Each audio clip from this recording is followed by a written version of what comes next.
नमस्कार। आज मु आपणक पई गोटे नुआ प्रकार माछ तरकारी रेसिपी नहीं के आछि। एटा होची बांफ दिया माछ तरकारी बा स्टीम फिश। एटा गोटे बेंगली रेसिपी। तो आज आमे बेंगली स्टाइल रे माछ तरकारी प्रस्तुत करिबा, जहा खाइबा को बहुत टेस्टी आउ बनिया प्रोसेस मते बहुत सहज। खास करी कि एई माछ तरकारी गरम अरुआ भात सहित खाइबा पई बहुत टेस्टी लागि थाए।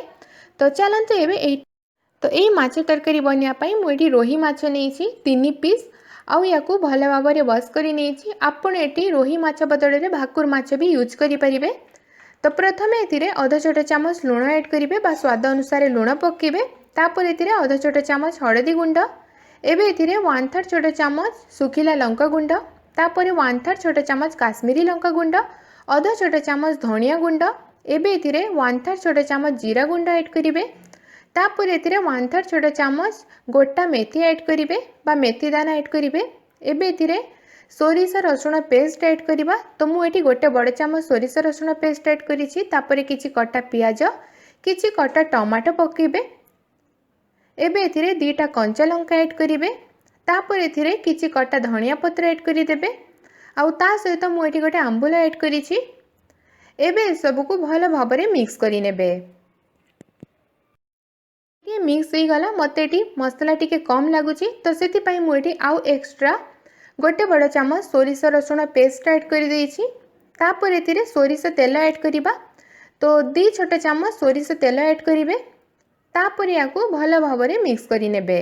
ये मसला मिक्स हो गला, एबे याको कुक करिबा। तो कुक करिया पई मुझे गोटे स्टील रो टिफिन बॉक्स नहीं।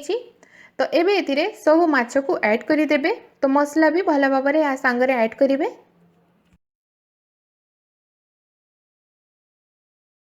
तो ये गला उपरू गोटे छोट चामच सोरिष तेल ऐड करदेवे। तापर या कवर करदेवे। तो या स्टीम रे कुक करवा। तो जीवा नेक्स्ट प्रोसेस को।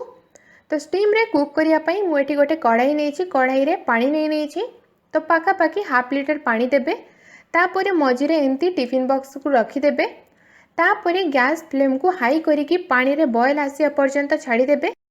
तो ये पानी रे बॉयल आसी जाइए। एबे याकू कवर करिकी कुक करवा। तो कवर करिकी याकू मैक्सिमम आधा घंटा पर्यंत लो मीडियम फ्लेम रे कुक करेंगे, जहाँ द्वारा स्टीम रे कुक हम। तो आधा घंटा पाई मुझे याकू कुक कर नहीं थी। तापर गैस को ऑफ कर देइछि। एबे टिफिन बॉक्स को बाहर कर नबा। तापर याकू पूरा ठंडा हो सारा पर तापर याकू कवर खोलिबा। तो ये टिफिन बॉक्स ठंडा हो जाइए। तो ये यार कवर खोलिबा। तो ये आप देखिपे स्टीम रे माछ तरकारी पूरा पूरी रेडी हो जाइए। तो एबे या चेक करिबा जे माछ भल भाव में सीझी कि नहीं। जदि माछ सीझी नथिबा तेबे आपण आउ किछि समय पर्यंत या स्टीम रे कुक करि परिबे। किंतु आधा घंटा भितर माछ पूरा भल भाव में सीझी जाई थाए। आ मसला सहित मते भल से कुक हेछि। एठी आपण देखि पड़थिबे माछ केते सॉफ्ट अछि, या माने भल से कुक हे जाइछि। तो एबे या सर्व करिया पई बाहर करि नबा।